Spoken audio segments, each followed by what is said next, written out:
Di episode kali ini, pada malam hari ini kita kembali dalam program Tribun Podcast Series dalam rangka Hari Jadi Kabupaten Goa yang ke-702.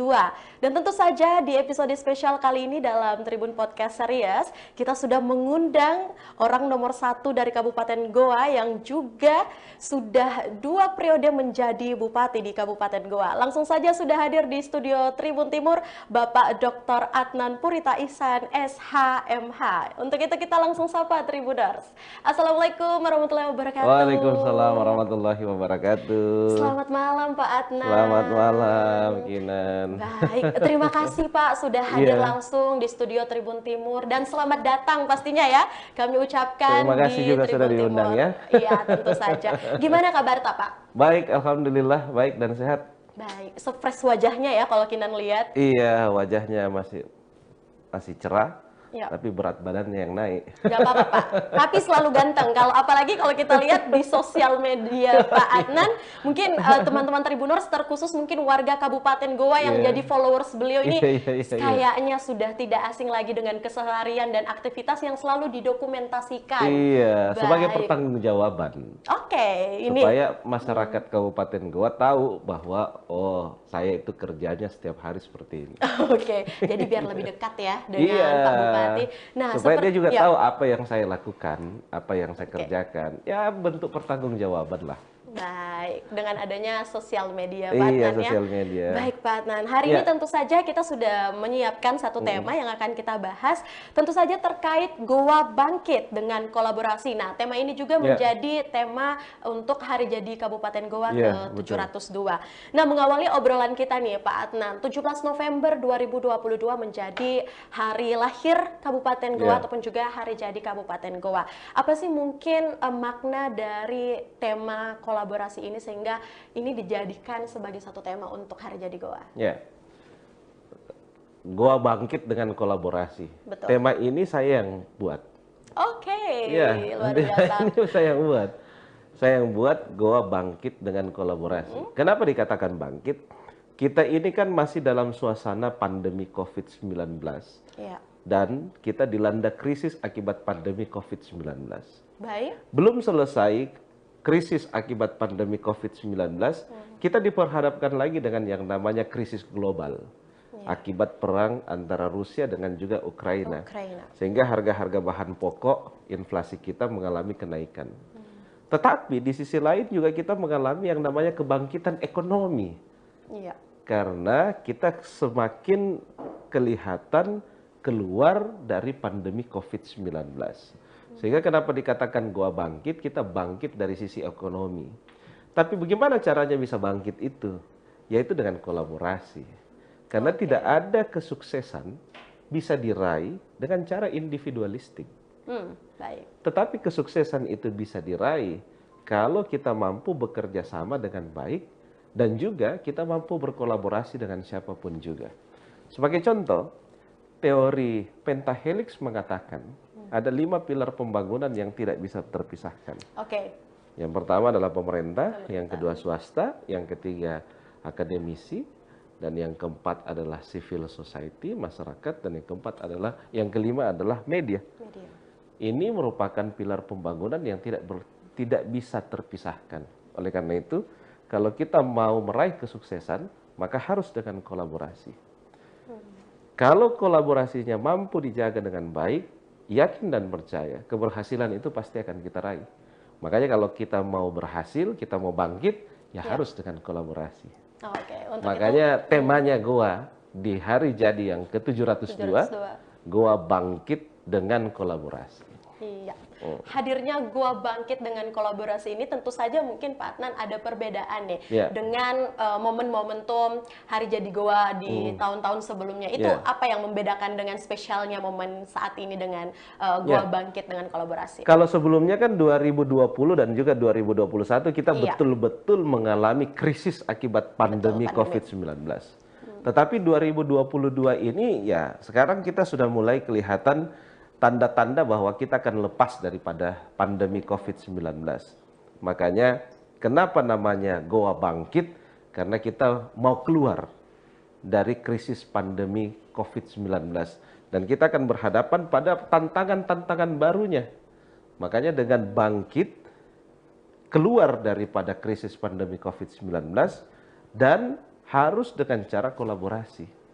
Jadi kolaborasi itulah yang menjadi kunci dari bangkitnya perekonomian, bangkitnya kesejahteraan masyarakat, dan juga kemajuan dari suatu daerah. Baik. Maka kita mengusung tema Goa Bangkit dengan kolaborasi. Iya. Nah, menariknya pasti dengan Goa Bangkit dengan kolaborasi adalah rangkaian kegiatan apa saja nih Bapak Adnan yang nantinya juga akan turut memeriahkan Hari Jadi Kabupaten Goa yang ke-702. Iya. Apa aja? Kalau rangkaiannya, kemarin kita lakukan penanaman pohon di lahan konservasi, Ya. hutan lindung yang masuk dalam kategori kritis. Kita melakukan penanaman seluruh SKPD bersama dengan seluruh jajarannya, seluruh camat, lurah, dan kepala desa. Kita minta semua untuk melakukan penanaman pohon. Dan jumlah pohon yang kita tanam itu sebanyak 700,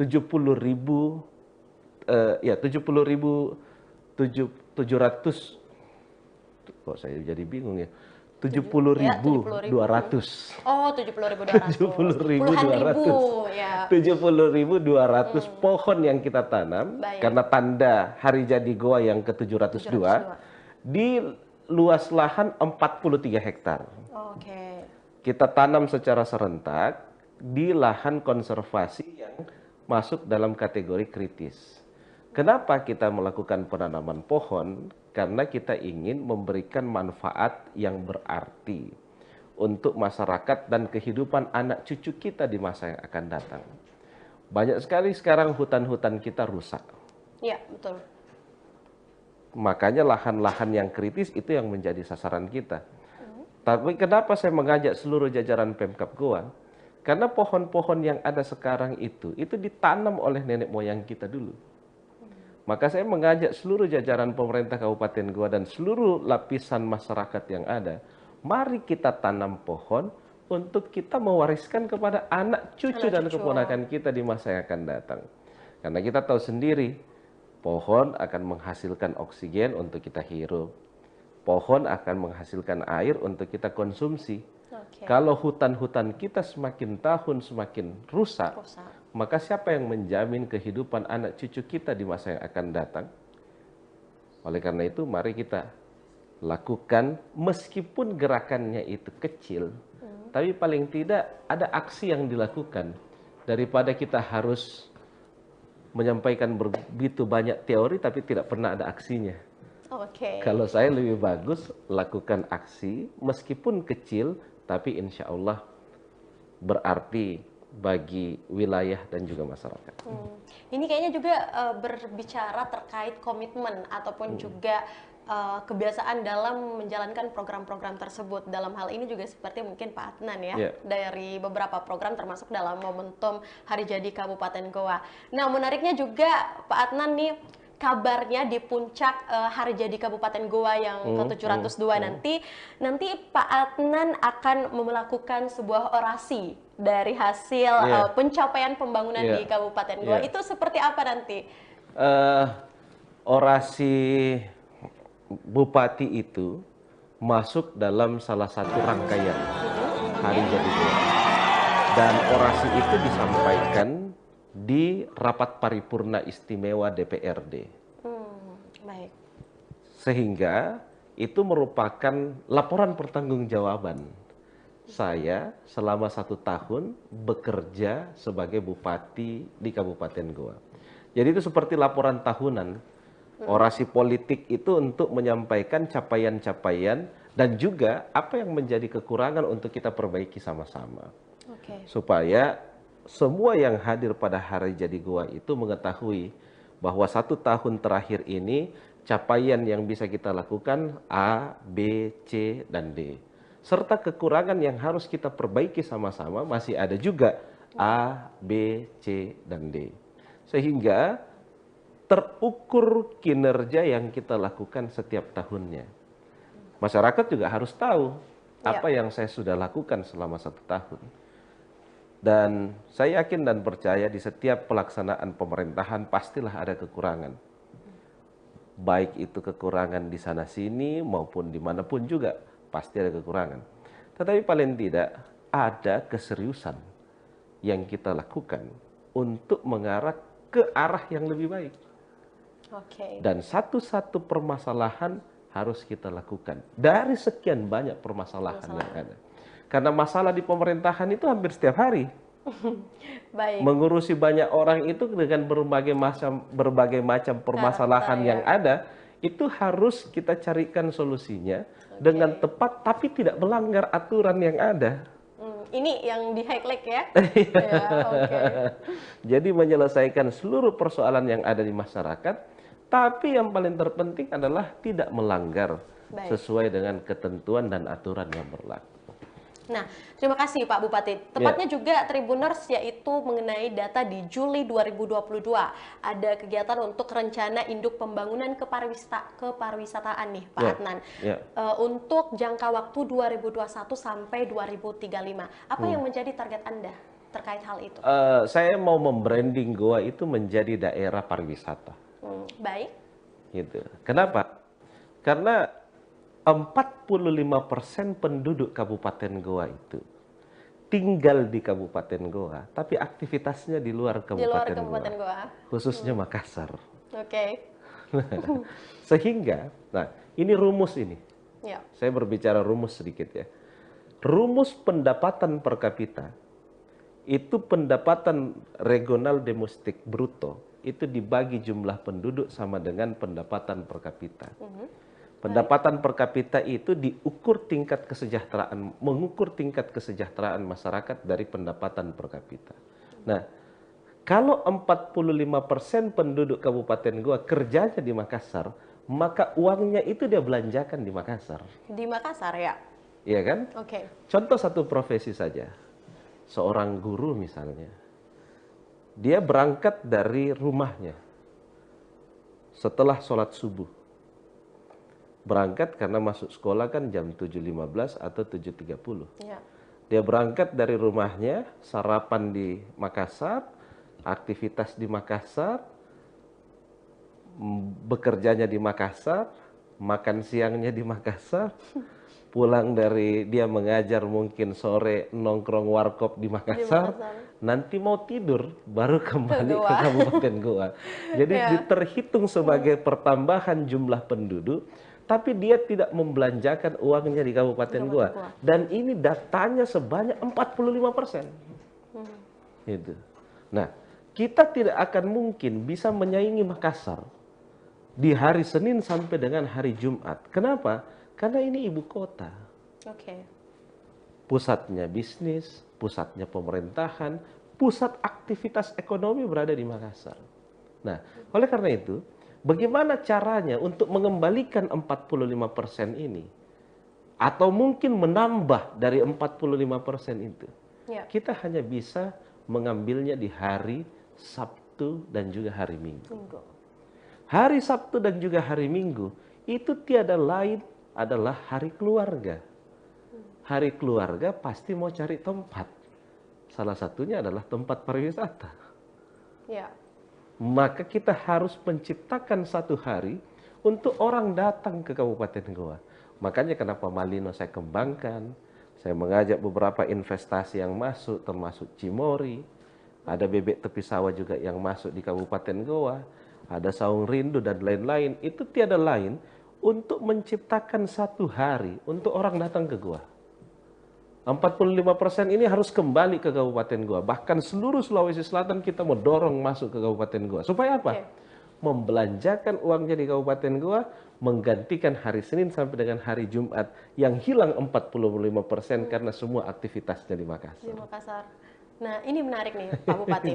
Untuk optimalisasi program-program seperti ini, tentu saja juga dengan beberapa kerjasama yang dibangun ya dengan beberapa mungkin instansi ataupun juga orang-orang yang juga ikut investasi ke Kabupaten Goa. Nah, bagaimana untuk progresnya? Kan Anda melihat nih 5 hari memang teman-teman atau masyarakat menghabiskan waktunya kebanyakan di ibu kota. Itu bagaimana untuk optimalisasi yang akan Anda lakukan? Ya, salah satunya dengan itu, memaksimalkan potensi pariwisata yang ada di Kabupaten Goa. Riparkap itu menjadi pedoman Oke.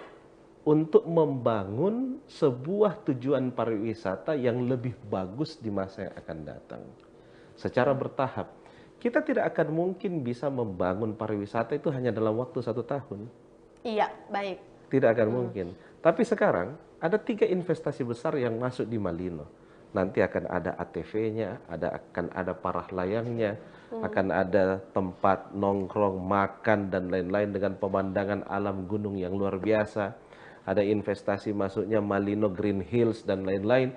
Itu semua nanti akan jadi pada tahun 2023, paling lambat 2024. Oke, untuk target tahunnya. Untuk target tahunnya. Jadi secara bertahap. Karena yang namanya investasi pariwisata itu kan butuh waktu. Waktu ya. Ada kampung Eropa juga yang akan terbangun di Malino. Dan itu semua yang akan mengundang orang untuk datang. Oke. Karena itu akan menjadi destinasi pariwisata. Nah, Riparkap ini adalah peran pemerintah untuk memastikan roadmap pariwisata itu berjalan dengan baik di Kabupaten Goa. Karena saya ini maksimal hanya 9 tahun menjadi bupati. Karena 2024 mungkin atau 2025 paling lambat saya sudah berakhir jadi bupati.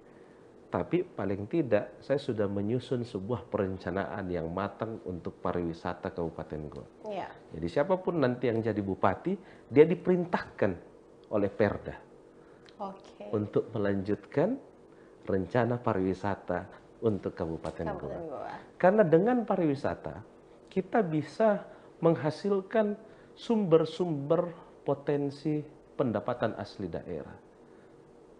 Kalau pendapatan asli daerahnya bisa dimaksimalkan, maka semakin banyak juga program yang bisa kita Jalankan ya. berikan kepada masyarakat. Sehingga insya Allah Kabupaten Goa bisa lebih kuat dari sisi ekonomi, dari sisi pendapatan asli daerahnya. Maka nantinya PAD maupun APBD-nya semakin kuat untuk menopang perekonomian yang ada di Kabupaten Goa. Oke, baik. Terima kasih Pak Bupati. Nanti pastinya kita akan juga membahas terkait ekonomi maupun juga inflasi, tapi saya sangat tertarik juga masih terkait dengan kepariwisataan ini. Kita tidak dapat pungkiri bahwa memang Kabupaten Goa nih kalau di sosial media memang sangat-sangat terkenal dengan tempatnya, dunianya pariwisata nih Pak Adnan. Kalau Pak Adnan sendiri yang menjadi favorit nih kayaknya semuanya ya? Ya semua dong. Semuanya ya pastinya baik. Dan kalau kita lihat memang untuk beberapa tempat-tempat pariwisata di Kabupaten Goa sendiri mungkin Pak Adnan ini dari kita baru masuk Goa sampai di akhir Goa mungkin di ujung perbatasan ini semuanya kayaknya tempat pariwisata ya. Iya. Dan kalau Goa itu kan karena 70% dataran tingginya, maka dia lebih banyak destinasi pariwisatanya di pegunungan untuk alam, pemandangan alam. Iya. Oke, baik. Kalau yang di dataran rendahnya lebih banyak ke wisata sejarah. Wisata sejarah. Seperti Balat Lompoa, makam Sultan Hasanuddin, makamnya Tuan Tasalama Kasih Yusuf, makamnya Arum Palaka, makamnya Karaeng Patinggal Loang. Itu semua wisata sejarah. Tapi kalau untuk daerah pegunungan, ketinggian, dataran tinggi, nah itu daerah pegunungan dan pemandangan alam yang luar biasa. Baik, jadi buat teman-teman yang pengen healing nih kayaknya Goa adalah jawabannya ya Pak Bupati ya. Oke baik. Nah selanjutnya untuk agenda di Oktober 2022 nih, Pak Adnan juga sempat menyerukan pemerintah kabupaten ataupun juga kota di Indonesia agar mempersiapkan diri untuk memasuki era disrupsi. Nah ini yang menarik nih, ataupun juga inovasi digital ya. Nah bagaimana tanggapan Anda Pak Adnan terkait hal itu? Digitalisasi adalah sebuah keniscayaan. Kita ini sekarang memasuki era digitalisasi. Iya. Kenapa? Karena kita menuju pada Indonesia Emas tahun 2045.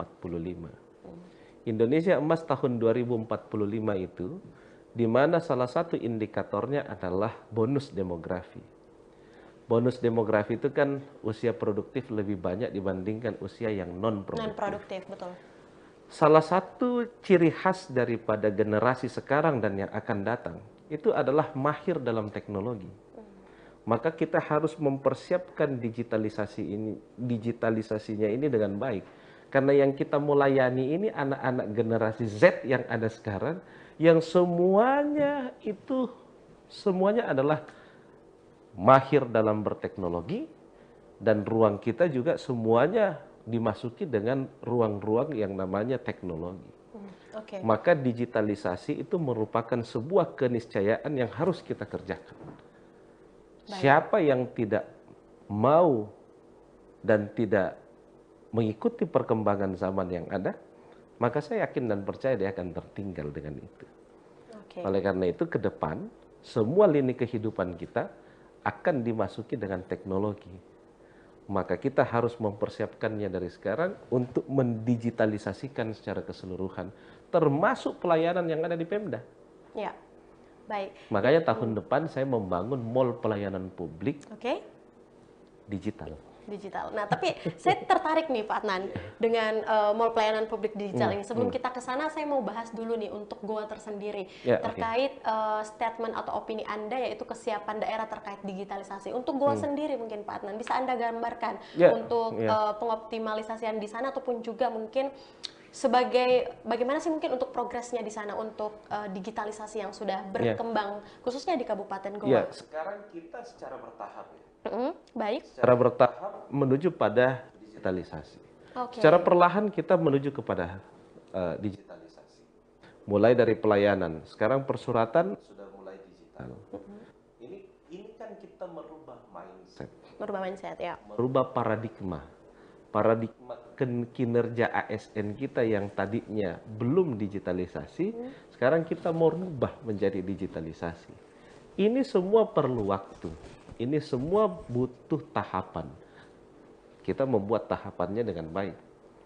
Contoh misalnya, dulu kita kalau mau melakukan pengecekan kehadiran ASN, itu kita harus datang ke kantornya dengan melakukan sidak. Dengan era digitalisasi saat ini, kita punya yang namanya peace room, seperti war room gitu kan. Atau comment center lah kira-kira orang selalu menamakan. Tapi kalau kami menamakannya peace room. Itu cukup dengan digitalisasi, kita bisa cek semua ruangan yang ada di dinas masing-masing. Sekarang kita lagi pasangi semua CCTV yang terkonek dengan satu dengan yang lainnya di seluruh kantor-kantor dinas yang ada di lingkup pemerintah Kabupaten Goa. Sehingga kalau misalnya saya mau mengecek yang namanya kehadiran pegawai, saya cukup datang ke peace room itu saja. Cek, oh pegawai ini tidak hadir. Oh ini kosong. Oh kepala dinasnya tidak ada. Begitu ditelepon, ada di kantor enggak? Ada Pak. Padahal kita lihat di CCTV tidak ada. Tidak datang ya. Nah itu menuju ke sana. Kemudian yang kedua persuratan. Persuratan kita juga sudah mulai secara online. Tanda tangan kita juga sudah mulai tanda tangan digital. Sehingga saya katakan kepada seluruh jajaran termasuk saya, tidak harus berada di kantor untuk melakukan penandatanganan atau paraf. Dimanapun Anda berada, lakukan tanda tangan. Sehingga jangan selalu Anda ditunggu datang ke kantor baru tanda tangan. Itu bisa menghambat pelayanan. Makanya pelayanannya sekarang lebih cepat. Nah, kita menuju pada itu. Secara bertahap kita rubah dulu mindsetnya, paradigmanya untuk menuju pada era digitalisasi. Baik. Nah, ini memang menjadi salah satu tantangan, tapi juga salah satu inovasi yang harus disegerakan, Pak Bupati. Wajib kalau kita lihat. Kalau tadi kata Pak Adnan, kalau tidak kita akan tertinggal. Ketinggalan ya. Iya. Ini perihal. Karena merubah paradigma itu tidak segampang membalikkan telapak tangan. Apalagi kalau misalnya yang seperti generasi sekarang. Saya selalu menggambarkan begini. Saya kalau memberikan contoh, saya bilang. Milenial ya Pak ya? Milenial dengan kolonial ini. Oke. Milenial dengan kolonial. Kolonial itu kan susah sekali merubah paradigmanya. Contoh saya bilang. Saya pernah kasih beberapa kali contoh konkret dan uji coba. Saya kasih kertas kosong. Lalu kemudian kertas kosong itu saya meminta Bapak Ibu sekalian untuk menggambar pemandangan. Kira-kira apa yang digambar? Pemandangan.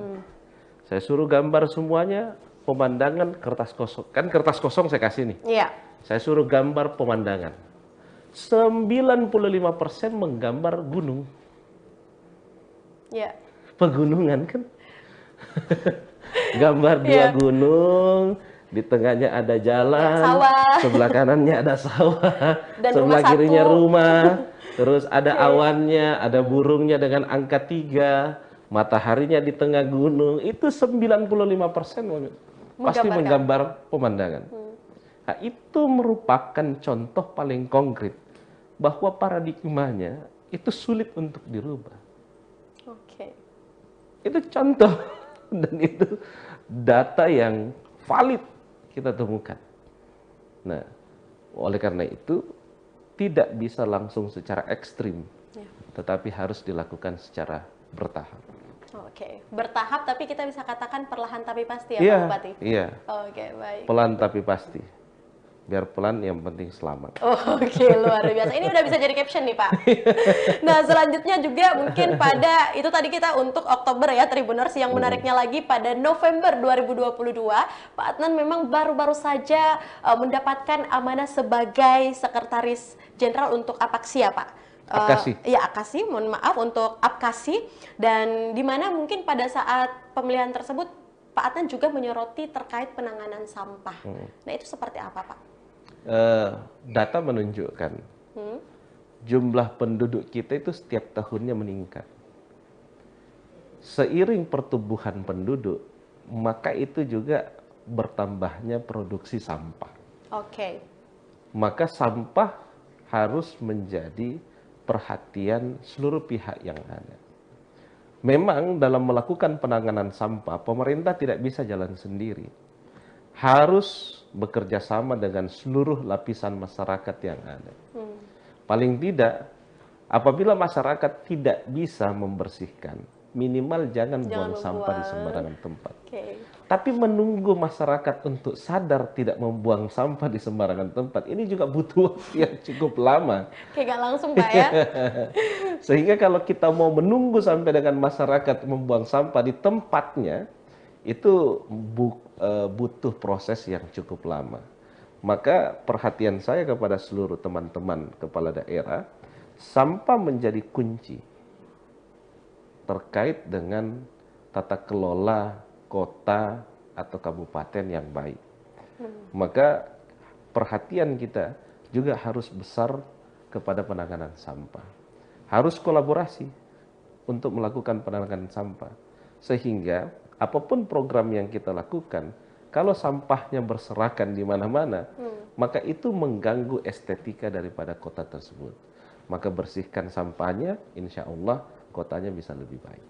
Oke, nah masih tentang untuk Apkasi ini sendiri Pak Adnan, terkait juga dengan P3K yang juga berkolaborasi bersama dengan Apkasi dengan Menpan RB terkait hal tersebut, itu sejauh mana untuk koordinasinya? Kemarin Pak Menpan RB yang sekarang Pak Aswar Anas itu kan mantan Ketua Umum Apkasi. Oke. Beliau dulu mantan Ketua Umum Apkasi waktu beliau Bupati Banyuwangi. Berakhir jadi Bupati Banyuwangi, beliau jadi Kepala LKPP, lalu kemudian menjadi Menpan RB. Sehingga waktu itu mengajak semua asosiasi pemerintah daerah, baik itu Apkasi, Apeksi, maupun APSI, untuk bisa memberikan saran dan masukan terkait penanganan P3K. Memang P3K ini menjadi kunci untuk bisa dilakukan penanganan. Tetapi mengerucut pada dua. Ya, saya mohon maaf ini dengan segala hormat saya yang ada. Kalau kita berbicara mengakomodir tenaga honorer yang sudah mengabdi bertahun-tahun bahkan puluhan tahun, kalau kita mau mengakomodir, ini hasilnya, hasil seleksi kemarin, ini passing grade-nya sudah diturunkan. Passing grade-nya sudah diturunkan, jauh sekali passing grade-nya diturunkan, ternyata masih banyak yang tidak lulus. Gitu. Tapi di sisi lain, ada orang-orang yang baru lulus dengan kualitas yang sangat bagus. tapi dia orang baru. Sehingga pilihannya cuma dua. Mau mengakomodir orang yang sudah lama mengabdi, tapi dengan kualitas yang mohon maaf lebih rendah, atau mau dengan kualitas bagus, tapi orangnya baru. Nah, sekarang kita diperhadapkan pada dua ini. Ini agak dilema juga berarti Pak ya? Gitu. Sehingga kemarin kami sarankan berkaitan dengan P3K, untuk yang sudah mengabdi bertahun-tahun, dites sesamanya yang sudah mengabdi. Tidak dicampur dengan yang baru lulus. Yang baru lulus dites dengan passing grade yang tidak boleh diturunkan. Supaya kita betul-betul bisa menjaring orang yang berkualitas yang akan mengajar anak cucu kita yang merupakan generasi emas di masa yang akan datang. Tetapi untuk yang sudah lama mengabdi, ini dites sesamanya tanpa dicampur. Kita mencari yang terbaik di antara yang ada dalam pengabdiannya yang sudah bertahun-tahun. Kalau memang dia tidak lulus lagi dengan passing grade yang sudah diturunkan, berarti mungkin dia tidak cocok menjadi guru. Baik. Siapa tahu ada pekerjaan lain yang lebih cocok untuk dia. Karena dipaksa bagaimanapun, itu passing grade-nya sudah diturunkan. Bahkan lebih dari 60% dari passing grade standar yang menjadi kelulusan. Baik Pak Adnan. Ini menjadi salah satu catatan penting juga pastinya, dan juga menjadi sorotan termasuk untuk Anda sebagai pemerintah Kabupaten Goa. Nah, pertanyaannya adalah bagaimana dengan kondisi masyarakat atau respon masyarakat terkait tata kelola yang dengan passenger yang mungkin sudah diturunkan dari standar tersebut? Otomatis kan akan menghasilkan kalau kan begini, peluang yang lain. Orang kan mengatakan bahwa ini nanti dihapus. Bukan dihapus sebenarnya. Bukan dihapus. Dalam undang-undang ASN kita, itu sudah mencantumkan cuma dua. ASN dan juga P3K. P3K ini dengan perjanjian kerja. Sehingga tidak ada lagi istilah yang namanya honorer. Dan juga tidak ada yang namanya tenaga non-ASN. Tidak ada lagi namanya. Makanya semua yang honorer ini dan juga tenaga non-ASN ini dilakukan pendataan. Dilakukan pendataan lalu kemudian dialihkan menjadi P3K. Tapi untuk menjadi P3K ini kan tidak serta-merta semuanya bisa masuk menjadi P3K. Dia harus dites untuk bisa masuk P3K. Nah, kita minta waktu itu tidak boleh digabung. Yang sudah bertahun-tahun mengajar tidak boleh digabung dengan yang baru lulus. Dia dites sesamanya yang sudah lama mengabdi bersama dengan yang baru lulus, dites sesamanya juga yang baru lulus. Sehingga yang baru lulus ini kita betul-betul menemukan sesuai dengan standar passing grade yang ada. Sehingga guru-guru nanti yang mengajar kualitasnya bisa dipastikan bagus semua. Nah, yang P3K ini untuk yang sudah lama mengabdi, kita hargai pengabdiannya karena sudah bertahun-tahun mengabdi dan mengajar di tempat tersebut, tetapi dia juga harus melewati yang namanya tes untuk masuk pada P3K. Kenapa? Karena perbedaan antara P3K dengan ASN cuma satu. P3K tidak memiliki gaji pensiun. Ini kalau kita yang berbicara ASN memiliki gaji pensiun. Itu aja perbedaannya.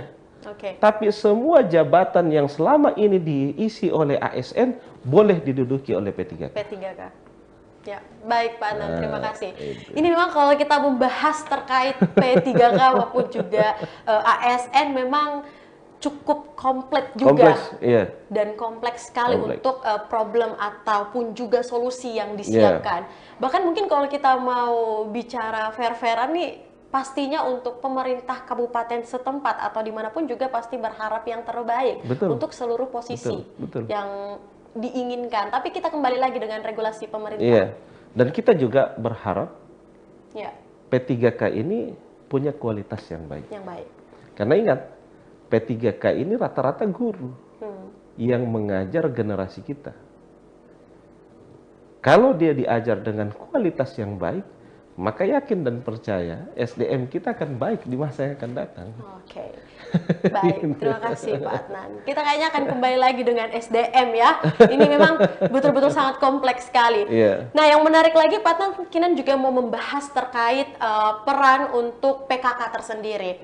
Dalam rangka ataupun juga kolaborasi pembangunan di Kabupaten Goa, tentu saja kehadiran PKK ini juga pastinya akan membantu untuk ataupun juga mendorong pembangunan yang ada di Kabupaten Goa. Sejauh ini seperti apa implementasi yang sudah diberikan terkait dengan teman-teman PKK? Ya, PKK sangat membantu pemerintah, baik pemerintah kabupaten, apalagi di Kabupaten Goa.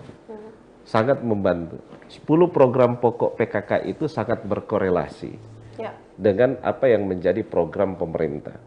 Memang kan PKK didirikan itu untuk pembangunan keluarga.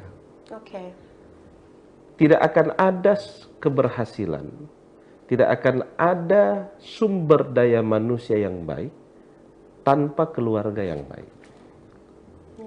Kalau keluarganya baik, yakin dan percaya dia akan melahirkan SDM yang baik.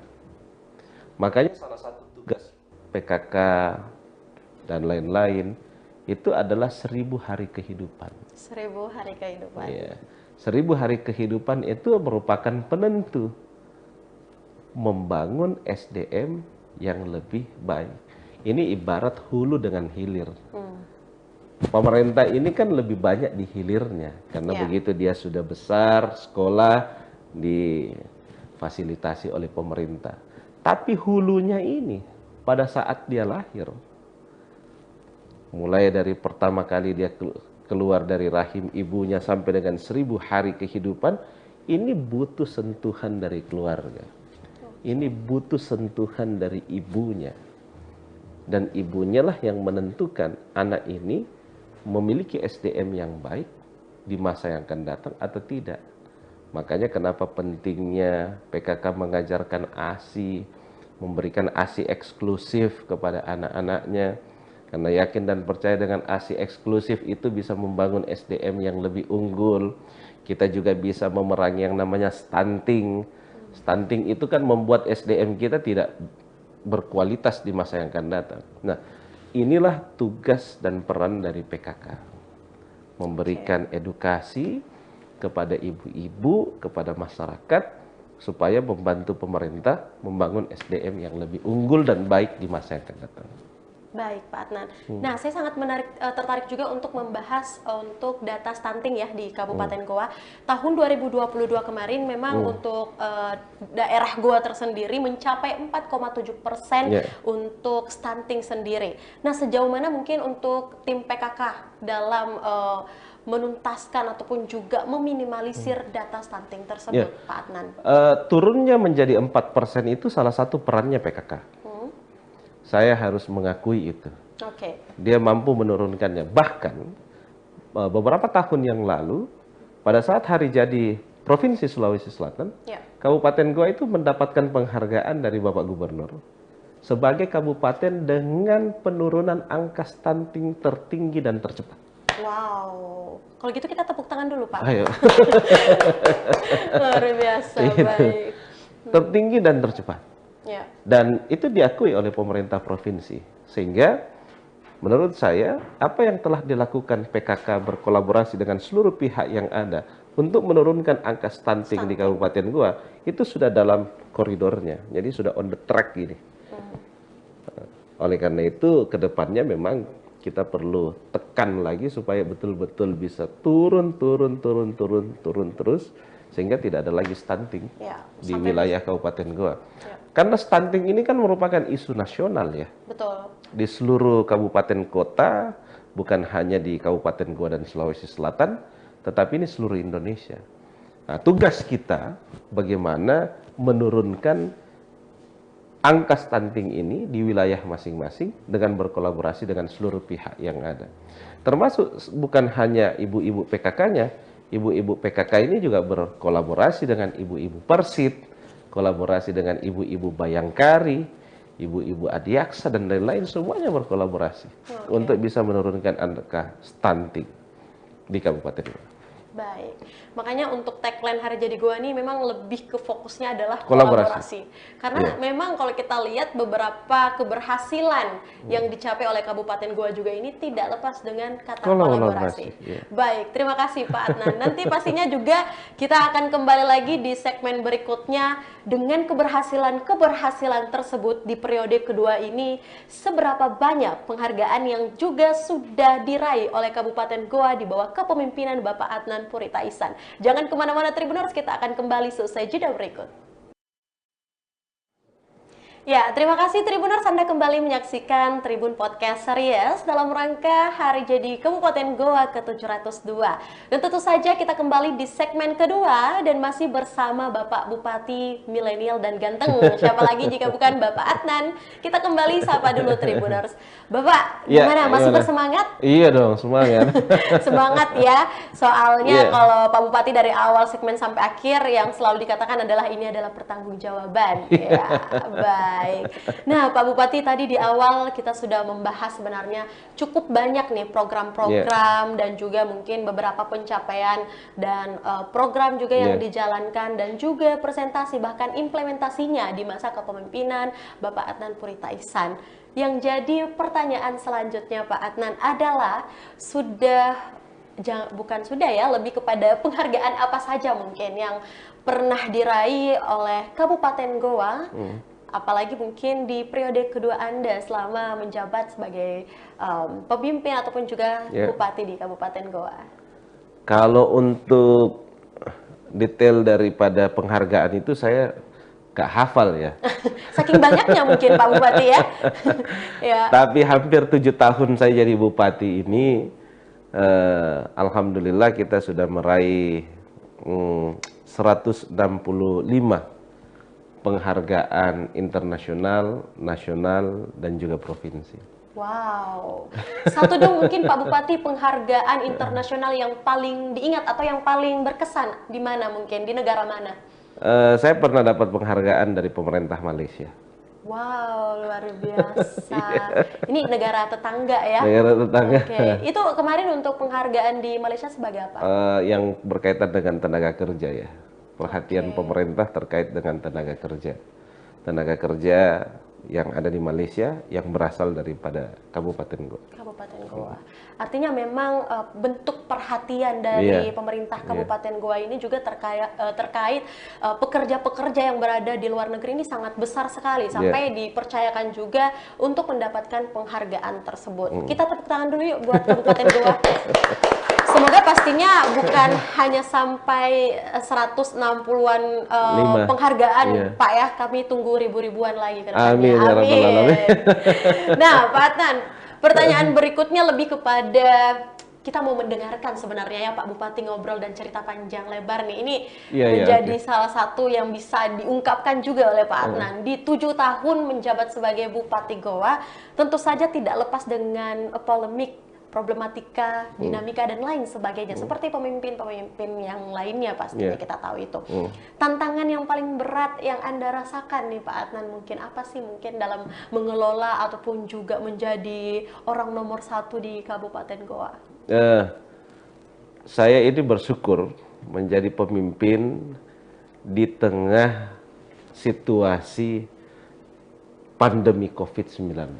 Oke, berarti Kinan bisa bilang pemimpin, kalau di mahasiswa kan ada angkatan pandemi Pak Adnan. Kalau ini pemimpin pandemi.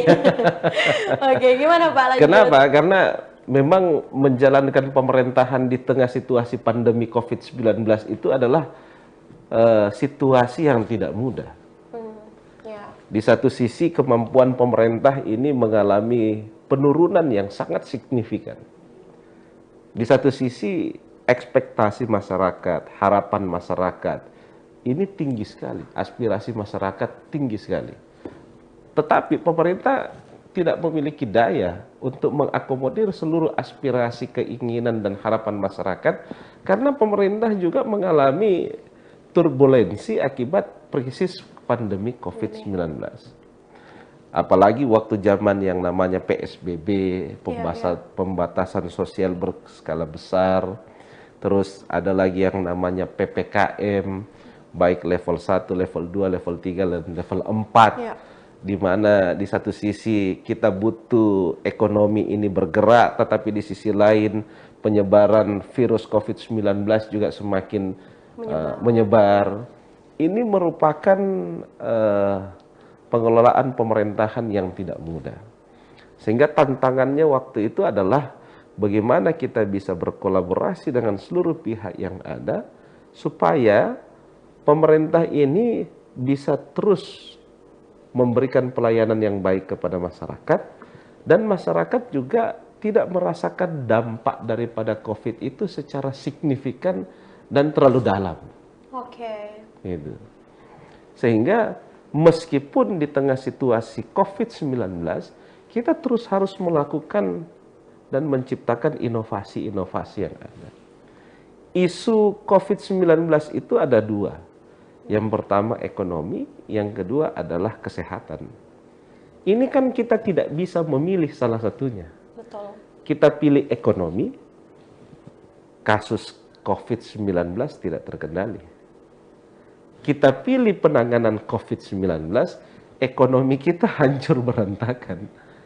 Kenapa? Karena ya restoran kita tutup, rumah makan kita tutup, tidak ada akselerasi ekonomi, tidak ada pajak juga yang menjadi pemasukan bagi pemerintah, ini semuanya. Maka kita harus memilih kedua-duanya untuk berjalan bergandengan bersama. Salah satu inovasi yang kami lakukan dulu waktu COVID-19, awal-awal COVID-19 itu kan tidak ada aktivitas. Ya, sangat terbatas. Dan hampir semua tutup akibat COVID-19 di 2020. Betul. Kami ciptakan waktu itu inovasi, yaitu program 1 juta masker. 1 juta masker. Iya. 1 juta masker itu kita lakukan dan di launching langsung oleh Pak Mendagri. Kita bagikan masker ke seluruh masyarakat. Dengan membuat program 1 juta masker itu, kita meminta seluruh UMKM yang ada di semua desa dan kelurahan yang ada di Kabupaten Goa untuk membuat masker. Oke. Jadi yang tadinya UMKM-nya itu makanan, baju dan lain-lain, itu kita ganti dengan UMKM masker. Ternyata yang tadinya masyarakat tidak punya aktivitas, tidak punya pendapatan karena COVID, itu langsung kembali bergerak ekonomi yang ada di Kabupaten Goa. Dan waktu itu kita memang meminta 1 juta.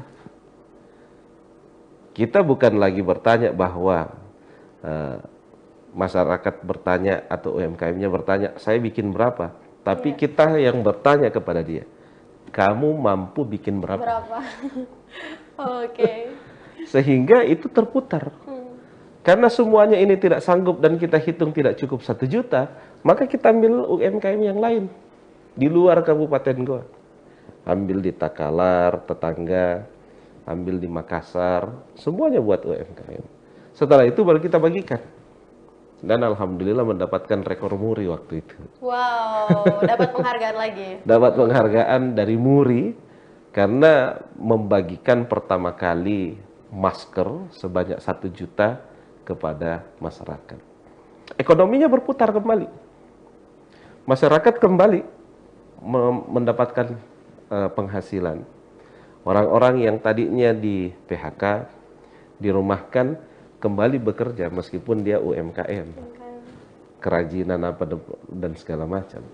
Tetapi paling tidak kita harus terus menciptakan ekonomi, inovasi agar ekonomi itu bisa kembali berputar di tengah situasi pandemi COVID-19 waktu itu.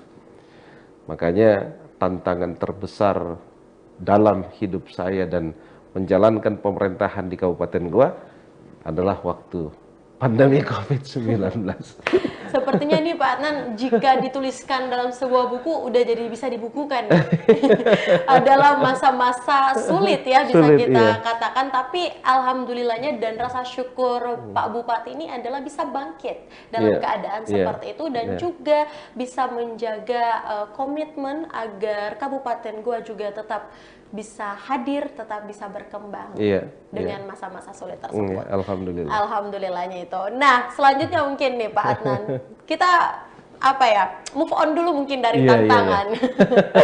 Bahas masa depan tuh biasanya lebih nyaman Pak ya.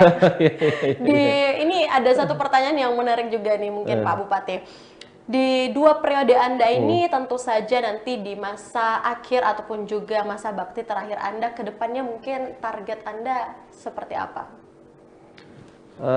Kalau target untuk sekarang, target merealisasikan janji-janji politik.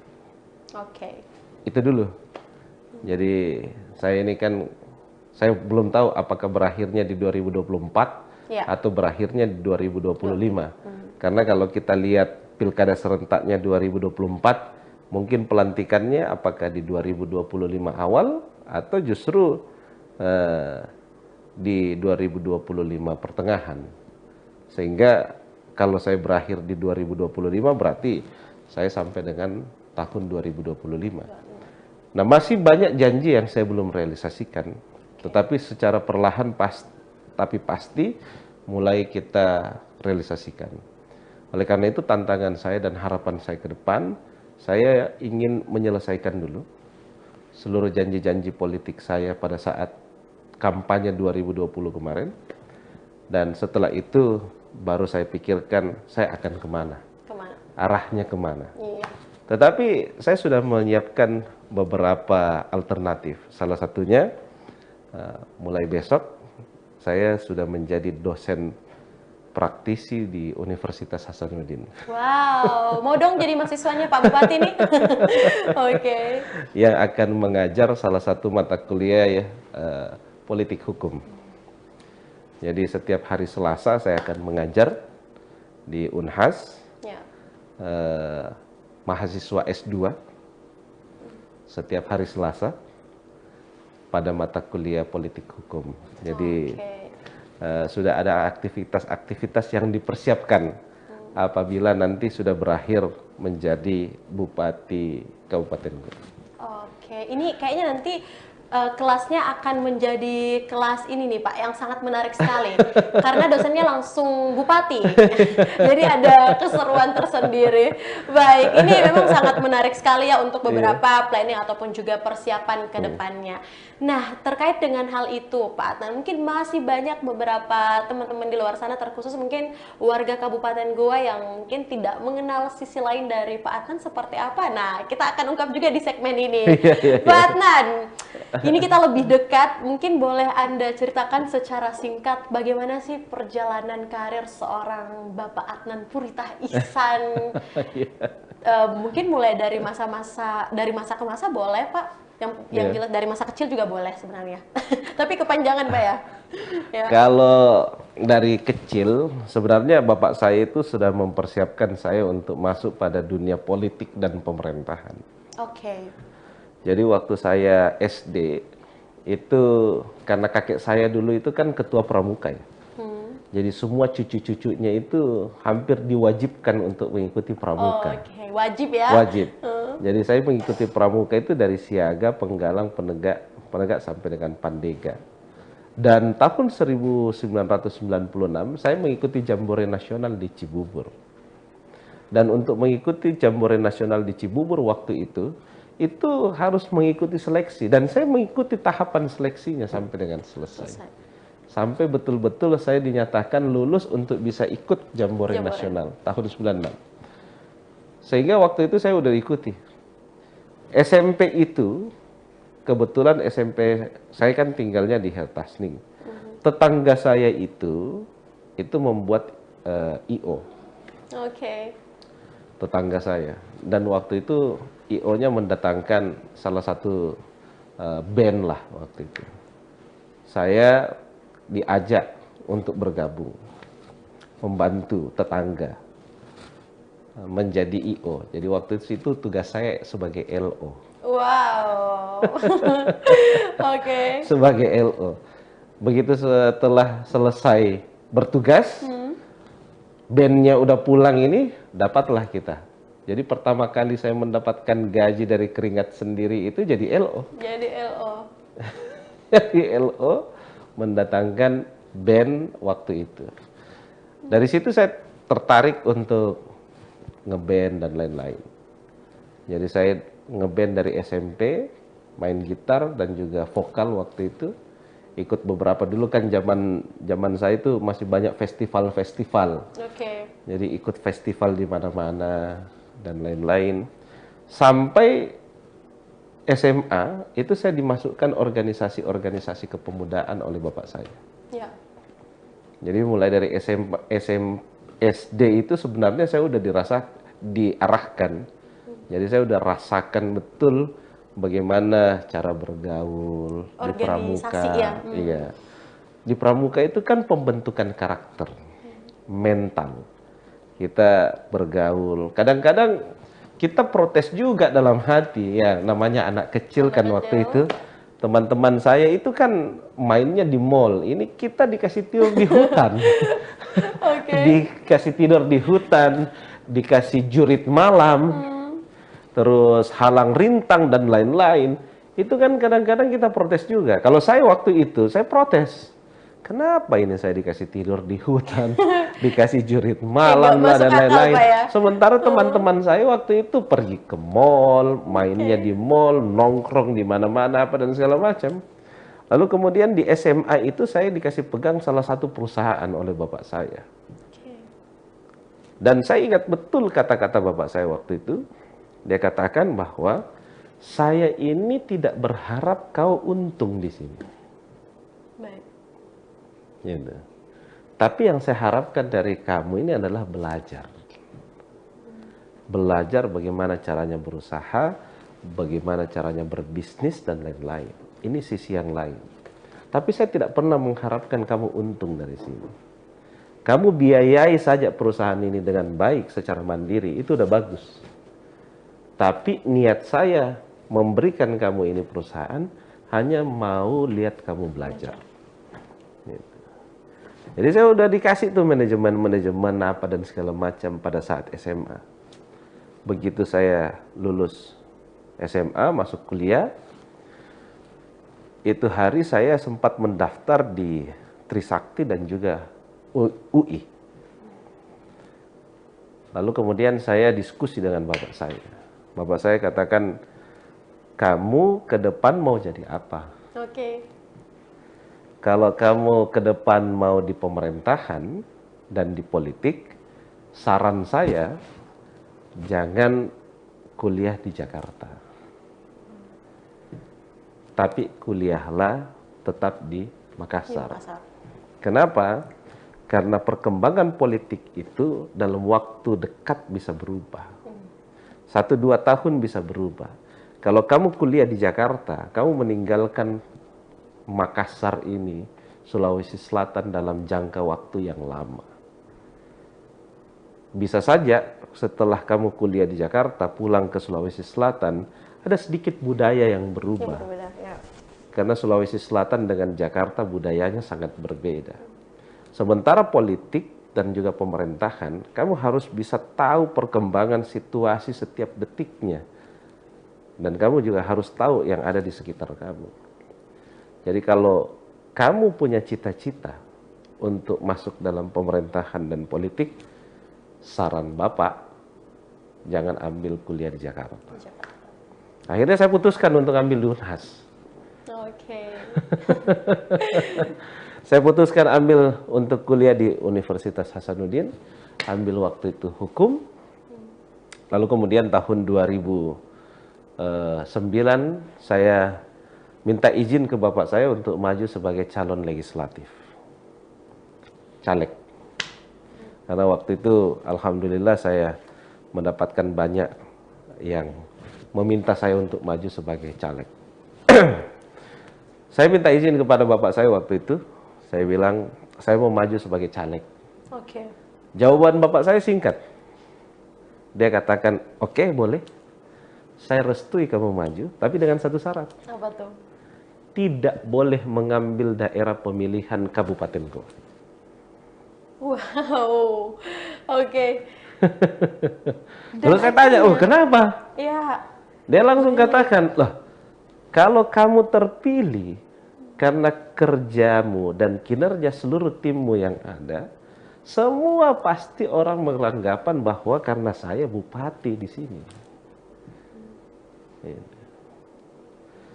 Kalau kamu berhasil, maka kamu hebat. Tapi kalau kamu tidak berhasil, jadikan itu pengalaman karena usiamu masih muda sekali.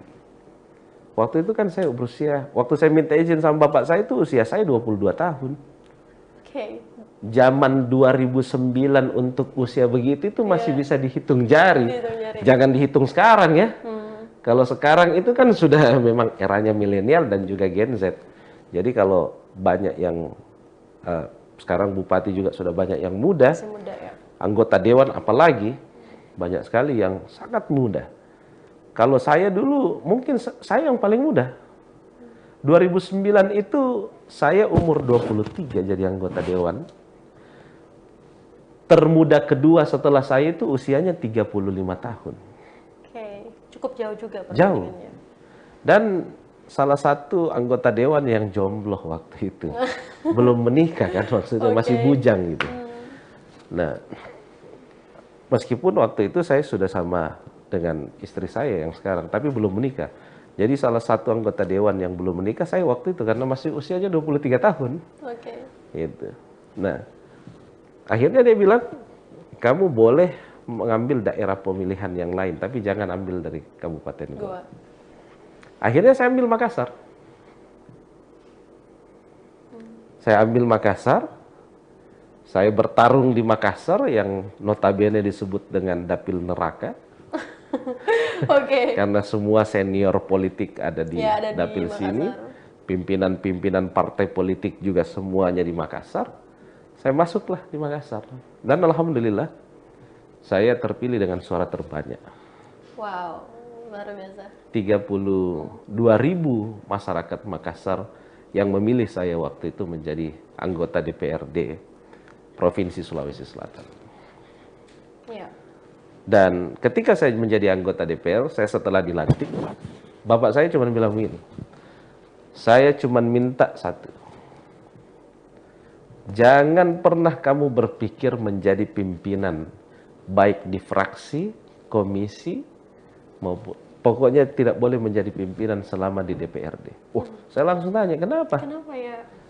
Bilang enggak. Kamu pelajari dulu. Kamu harus belajar betul terkait dengan pembahasan dan materi yang kamu bahas. Gitu. Jadi selama saya anggota DPR satu periode 2009-2014 itu saya nggak pernah jadi pimpinan.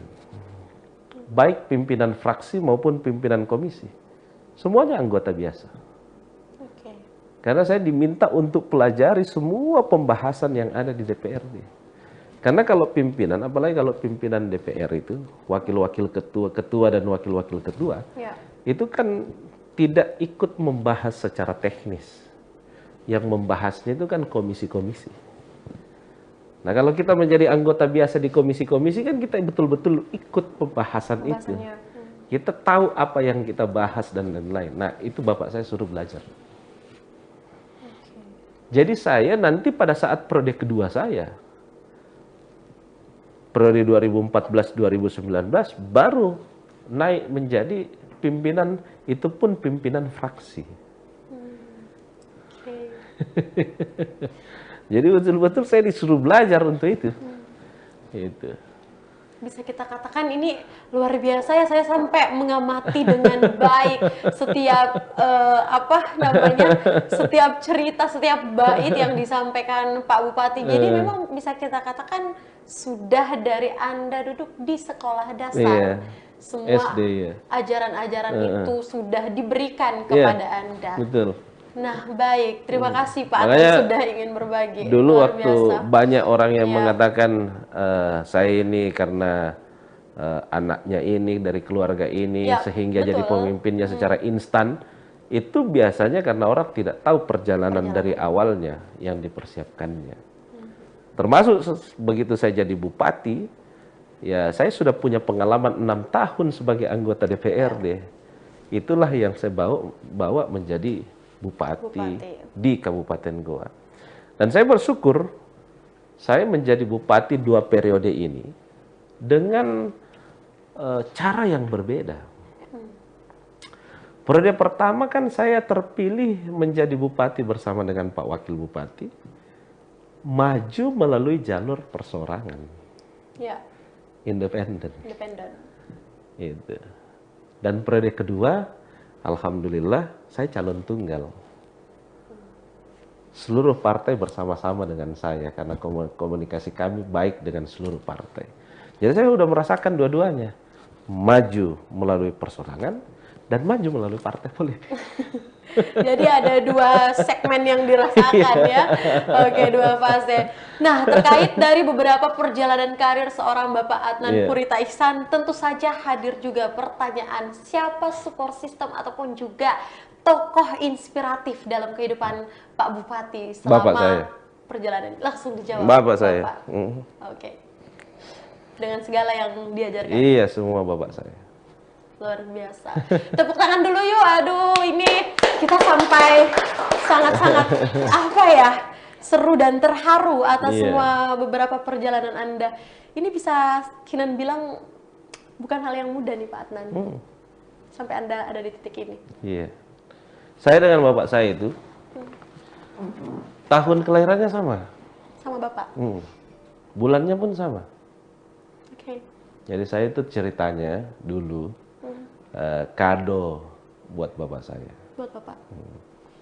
Makanya tanggalnya sama, bulannya sama. Jadi saya itu kalau merayakan ulang tahun itu sama-sama Sama Bapak. sama bapak saya. Sampai saya umur 30, sekarang 36, berarti sampai umur 33 tahun. Oke. Jadi semua saya rayakan berdua dengan bapak saya. Makanya tokoh inspirasi saya dan yang membuat saya seperti sekarang ini dengan segala kekurangan yang ada ya bapak saya. Luar biasa. Tepuk tangan buat sosok Bapak dari Pak Bupati. Terima kasih Pak Adnan sudah mau berbagi. Sama-sama, terima kasih. Semoga Anda selalu sehat dan menginspirasi Amin. dimanapun berada. Tentu saja kita mau tutupi dengan hal-hal bahagia ya untuk segmen closing ini. Pak Adnan, yang terakhir mungkin apa yang ingin Anda sampaikan untuk hari jadi Kabupaten Goa dan juga harapan Anda untuk Provinsi Sulawesi Selatan. Silakan sebagai closing statement. Saya berharap dengan era kolaborasi seperti sekarang, kita mampu bekerja sama dengan baik untuk membangun Kabupaten Goa yang tentunya harus lebih baik dan insya Allah masyarakatnya makin sejahtera di masa yang akan datang. Harapan saya apabila kabupaten kota yang ada di Sulawesi Selatan ini baik, maka tentu itu juga berdampak pada Provinsi Sulawesi Selatan. Membangun wilayah ini tidak bisa dikerjakan secara sendiri-sendiri. Tidak bisa dikerjakan secara parsial-parsial saja. Tetapi membutuhkan kerjasama, membutuhkan kolaborasi dengan seluruh pihak yang ada. Saya berharap dengan hari jadi Goa yang ke-702 dan hari jadi Sulawesi Selatan yang 353, ini merupakan momentum untuk kita memperkokoh kekompakan dan kebersamaan kita sehingga kita betul-betul bisa bangkit dari krisis pandemi COVID-19 dan kita juga akan menghadapi tantangan-tantangan krisis global di masa yang akan datang. Tidak ada satupun tantangan yang tidak dapat kita selesaikan apabila kita mampu berkolaborasi dengan baik. Dan kunci dari kolaborasi adalah kita semua harus memberikan kontribusi terbaik kita untuk Kabupaten Goa dan Sulawesi Selatan yang lebih baik di masa yang akan datang. Terima kasih. Tepuk tangan yang luar biasa untuk 10.000 orang yang ada di belakang kamera. Dan pastinya juga untuk semua masyarakat Kabupaten Goa, luar biasa sekali Bapak Bupati pada kesempatan kali ini dengan segala harapan terkait juga untuk hari jadi Goa yang ke-702 dalam rangka kolaborasi untuk membangun dan membangkitkan Kabupaten Goa yang lebih maju lagi pastinya. Kita ucapkan terima kasih banyak Pak Adnan sudah mau berbagi. Terima kasih. Semoga Anda sehat selalu. Amin ya rabbal dan alamin. setiap perjalanan karir Anda selalu dimudahkan. Amin ya rabbal alamin. Terima kasih. doanya. Baik Tribuners, itulah obrolan kita bersama Bapak Dr. Adnan Purihta Ihsan SHMH yang juga merupakan Bupati Kabupaten Goa. Dalam kesempatan kali ini telah berbagi, mengedukasi, berbagi informasi, dan juga yang paling pentingnya adalah berbagi terkait perjalanan karir dan juga inspirasi. Dan mewakili seluruh keluarga besar Tribun Timur, kami juga mengucapkan selamat hari jadi untuk Kabupaten Goa yang ke-702 dengan kolaborasi Bangkit Bersama. Kita tutup mungkin dengan Rewako Goa. Oke Tribuners, sampai bertemu lagi di program Tribun Timur berikutnya bersama saya Kinan Aulia, mewakili narasumber dan kru yang bekerja pamit. Terima kasih, selamat malam, dan bersama Tribun Timur, mata lokal menjangkau Indonesia. Sampai jumpa, wassalamualaikum warahmatullahi wabarakatuh. Waalaikumsalam warahmatullahi wabarakatuh. Luar biasa, terima kasih banyak.